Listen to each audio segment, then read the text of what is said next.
সঙ্গে স্বতন্ত্রের মোড়কে আওয়ামী লীগও নির্বাচন করবে কিনা সে আমরা এনসিপির তরফ থেকে এই অভিযোগও শুনছি যে সরকার কিছুটা বিএনপির দিকে ঝুঁকে গেছে। এনসিপি যাই বলুক না কেন, যত হাস্যকর কথাই বলুক না কেন, ওবায়দুল কাদেরের স্মার্ট বাংলাদেশ বলে স্টেজ পড়ে যাওয়ার মতন যত মজার কথাই এনসিপি বলুক না কেন, সেটা আলোচনা হবে, সেটা নিয়ে। সো এই যে এয়ার টাইমটা তারা পাচ্ছে, এটা তো বিরাট ব্যাপার তাদের জন্য। যেই দলের দুইটা ভোট নেয় সে দল এয়ার টাইম পাচ্ছে। প্রত্যন্ত অঞ্চলে কিন্তু মানুষ এখনো সেই পুরনো মার্কাই চেনে, এখনো সেই পুরনো রাজনৈতিক দলগুলোই চেনে। আর আপনি যদি আপনার শুরুতে যে কথাটি বলছেন আওয়ামী লীগ নাই, এখন আওয়ামী লীগ নেই, এটা কিন্তু there is an elephant in the রুমের মতন। মানে সবাই আমরা জানি যে এটা নিয়ে আসলে একটা জটিলতা তৈরি হবে, কিন্তু কেউ বিষয়টা নিয়ে কথা বলতে চাই না। ধরুন আওয়ামী লীগের ব্যাপারে যে সিদ্ধান্ত হয়েছে, আওয়ামী লীগ নিষিদ্ধ হয়নি, কিন্তু আওয়ামী লীগের কার্যক্রম নিষিদ্ধ হয়েছে। এখন এই কার্যক্রমের মধ্যে নির্বাচনও নিশ্চয়ই এর মধ্যে নিবন্ধন স্থগিত হয়েছে, তাহলে নির্বাচনও তো এর মধ্যে ইনক্লুডেড। সো বাংলাদেশে এখনো তো অন্তত 20 থেকে 25 ভাগ লোক আওয়ামী লীগ করে। একেবারে যদি আমি মানে খুবই রিজার্ভ একটা বলি, এখনো 20 থেকে 25 ভাগ। এখন এই মানুষগুলোর ভোট আপনি আসলে বাদ দিবেন, তার পরিণতিটা কি হবে? এক, আমি কোনো কনক্লুশন দিচ্ছি না, আমি প্রশ্নগুলো তুলছি, প্রশ্নগুলো তোলা দরকার। সেই মানুষের ভোট, সেই মানুষদের ভোটের কি হবে? এক। দুই হলো এই যে নির্বাচনটি হবে, এক সময় তো আওয়ামী লীগ বিএনপিকে বাদ দিয়ে নির্বাচন করেছিল। সেই নির্বাচন শুধু দেশের মাটিতে না, ইন্টারন্যাশনাল কমিউনিটিতেও একটা হাস্যরসের সৃষ্টি করেছে। ওগুলো কোনো নির্বাচন হয় নাই, এটা বাংলাদেশের মানুষও যেমন জানে, আন্তর্জাতিক মহলও জানে। তার আগে তো গণ অভ্যুত্থান হয়নি, অ্যাবসলিউটলি। কিন্তু গণ অভ্যুত্থানের প্রেক্ষাপট মাথায় রেখে তাদেরকে যদি আমরা নির্বাচন থেকে তারা বাদ থাকে, এটা বাইরের দেশগুলো, ওয়েস্টার্ন ওয়ার্ল্ড কতটা নেবে বা সেটা কতটা গ্রহণযোগ্য হবে, সেটাও একটা প্রশ্ন। আমি প্রশ্নগুলো রাখছি, আমি কিন্তু কোনো উত্তর দিচ্ছি না। তারপরে আপনি চিন্তা করেন বিরোধী দলে কারা যাবে, এটা নিয়েও কিন্তু একটা প্রশ্ন আছে।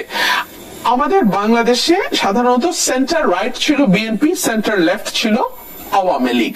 কিন্তু এখন আমরা দেখতে পাচ্ছি সেন্টার রাইট বা সেন্ট্রিস্ট পার্টি বিএনপি, তারপরে centre right, right, extreme right, এই রাইট ব্লক। শুধুমাত্র একটা দেশ কি কেবলমাত্র মধ্য এবং দক্ষিণ পন্থা দ্বারা রাজনীতি নির্ধারিত হতে পারে কিনা, সেই প্রশ্নটাও তো নির্বাচনে প্রতিদ্বন্দ্বিতা করবে কোন দল, সে প্রশ্ন আছে। সেই আলোচনায় ফিরতে চাই পরবর্তী অংশে। ধন্যবাদ জানাচ্ছি আপনাকে ডক্টর জাহিদুর রহমান। আপনার কাছে একই বিষয়ে জানতে চাই, আপনার ব্যক্তিগত অভিমত দিয়ে যদি শুরু করি, যে ফেব্রুয়ারিতে নির্বাচন হবে, আপনি বিশ্বাস করেন কি? আমি বিশ্বাস করি। ধরুন একটা বাজি ধরতে বলা হলো, আমি বাজি ধরবো ফেব্রুয়ারিতে নির্বাচন হবে, হতে হবে আসলে। কিন্তু এর মধ্যে কিছু চেষ্টা থাকবে, কারো কারো খোয়াব আছে, খায়েশ আছে, এই শব্দগুলো অন্য শব্দ আছে, শব্দগুলো ব্যবহার করেছি আসলে খানিকটা বিদ্রুপ করার জন্য, সজ্ঞানেই ব্যবহার করেছি। তুমি যেটা বললেন, আসলে প্রধান উপদেষ্টা হওয়া লাগবে। একটা উপদেষ্টা হওয়া মানেও আপনি বাংলাদেশে একেবারে অন্যরকম একটা জীবন যাপন করতে হবে। আপনি সব যদি থাকে না, যে স্টেটে যা যা ফ্যাসিলিটি, মানে সে অসম্ভব, অসাধারণ ব্যাপার, সেই লোক অনেকেই সামলাতে পারছেন না। এর বাইরে মোটা দাগে আমরা শেখ হাসিনার মতো বলছি না, কিন্তু কোন কোন উপদেষ্টার সাথে এক ধরনের দুর্নীতির অভিযোগও আছে। সেখানে আমার একটা প্রশ্ন আসে, জাহিদুর রহমান, বলা হয়ে থাকে যে আওয়ামী লীগের দুর্নীতির লিগেসি এখনকার কেউ কেউ বহন করে নিয়ে যাচ্ছে, নির্বাচিত সরকারি নেতাকর্মীরাও যে সেই পথে হাঁটবে না, তার নিশ্চয় সেই পথে হাঁটবে, কিন্তু কি হবে জানেন, মাত্রা কমে যাবে। একটা উদাহরণ দিই, যে ট্রান্সপারেন্সি ইন্টারন্যাশনাল যে সিপিআই করে, করাপশন পারসেপশন ইন্ডেক্স, এটা টপে কোনোবার ডেনমার্ক, স্ক্যান্ডিনেভিয়ান দেশগুলো, নরওয়ে, ও 100-তে 90 পায়, 89 পায়, 91 পায়, মানে গড় পথটা 10 কম পায়। মানে পৃথিবীর সবচেয়ে কম দুর্নীতিগ্রস্ত দেশটাও 100 স্কোর করে না। তাহলে যেটা বলতে যাচ্ছে দুর্নীতি থাকবে। আমরা আসলে কি বলছিলাম, আমরা এটা চাই না যে শেখ হাসিনার পিয়ন, যিনি নিজের মুখে বলবেন যে 400 কোটি টাকার মালিক হয়ে গেছে, আমরা এটা চাইনি। এবং রাতারাতি এই দল না, তাত্ত্বিক ভাবে বলছি, এনসিপি তো নতুন বন্দোবস্ত, নতুন রাজনীতির কথা বলে, তারা ক্ষমতায় আসুক, তারা সর্বোচ্চ যদি চেষ্টাও করে, টেকনিক্যালি বলছি, যে কেউ একটা লেভেলের করাপশন আপনার থাকবেই। এটা আমাদের কালচারে পরিণত হয়েছে, এটা আপনি পারবেন না সরাতে। দুর্নীতির একটা সামাজিক স্বীকৃতি ঘটে গেছে, যেটা আমরা আমাদের ছোটবেলায় দেখিনি। এখন দুর্নীতি সামাজিক স্বীকৃতির একটা জিনিস। বাবা মা গর্বিত হন ঘুষ খাওয়ার চাকরি যদি সন্তান পান, তাই না? বিসিএস এর চয়েস হচ্ছে সেই চাকরিগুলো যেগুলোতে ঘুষ অনেক ভালো আছে।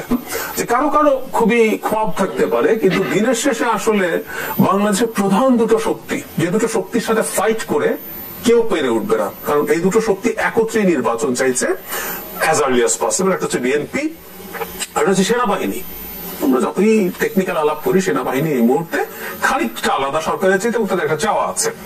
এখন প্রশ্ন হচ্ছে কোন একটা দাবিতে বিএনপির বিরুদ্ধে কি কেউ মাঠে নামবে? একটু খেয়াল করেন, এই যে আপনি যারা পাটোয়ারির কথা বলছেন তারা কিন্তু একটা প্লট ফ্রেম করছেন, সেটা হলো নির্বাচন কমিশনের অধীনে নির্বাচন করবেন না, ফলে ইশতেহার দিলে তারা মাঠে নেমে আসতে পারেন।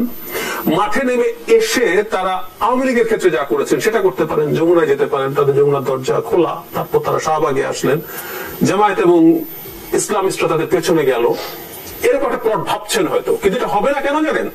আওয়ামী লীগ নিষিদ্ধ করার সময় এই যারা মাঠে নেমেছেন তারা কিন্তু বিএনপির বিরুদ্ধে দাঁড়ান নাই। এবার যদি দাঁড়াতে হয় তাদেরকে বিএনপির বিরুদ্ধে দাঁড়াবেন, কারণ বিএনপি নির্বাচন চেয়েছে। এই সাহস জামায়াত বা যেসব ইসলামিস্ট গ্রুপ বিরাট কথা বলছে, এদেরকে আমরা শেখ হাসিনার কাছে একেবারে নতজানু হয়ে, মানে একেবারে নতজানু হয়ে করুণা ভিক্ষা করতে দেখেছি। ওনারা এই ধরনের সুবিধাবাদী পেরে উঠবেন না। তবে একটা ঝুঁকি আছে, এটা একটু যোগ করে দেই, which is very important. Awami League নিষিদ্ধ, দেখবেন জাতীয় পার্টিকে নিষিদ্ধ করার জন্য একটা চেষ্টা হচ্ছে। যদি জাতীয় পার্টিকে তারা নিষিদ্ধ করাতে পারেন একই ফর্মুলায়, তখন একটা প্রবলেম হবে জামায়াত এবং এনসিপি। আবারও বলছি যে এনসিপি কে আমরা আলোচনা করছি, এনসিপি তে কিছু আমাদের এই মুভমেন্টে পরিচিত মুখ আছে বলে, আর ওনারা কোনো শক্তিই না নির্বাচনী রাজনীতিতে। তো ওনারা যদি নির্বাচন বয়কটের হুমকি দেন, প্রিভেন্ট করব না, বয়কট করব, তখন সমস্যা হচ্ছে মাঠে শুধু বিএনপি এবং তার সাথে সমমনা যে দলগুলো ছিল, যুগপৎ আন্দোলনের যে দলগুলো ছিল, ওর বাইরে আর কেউ নাই। তখন একটা আনসার্টেনিটির জায়গা আছে, এই একটাই আছে। এছাড়া নির্বাচন প্রতিহত করা, ঠেকাবো, নিয়ে যাবো, ওগুলো সম্ভব না।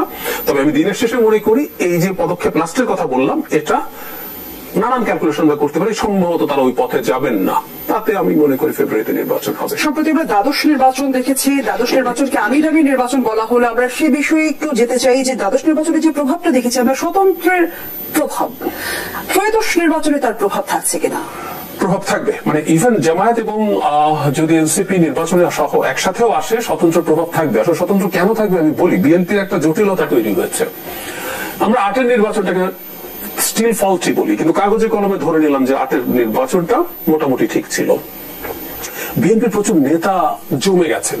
কিরকম? ধরুন বাংলাদেশের রাজনীতি এমপি হওয়ার জন্য 60 খুব বেশি বয়স না।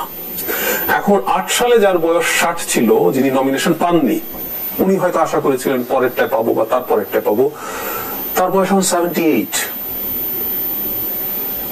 তাহলে খেয়াল করুন, 60 বছরের সেই মানুষটা রাজনীতির হিসাবে উনি যথেষ্ট ম্যাচিওর্ড একজন মানুষ, উনি 80-এর কাছে চলে গেছেন। এর মধ্যে আরো অনেক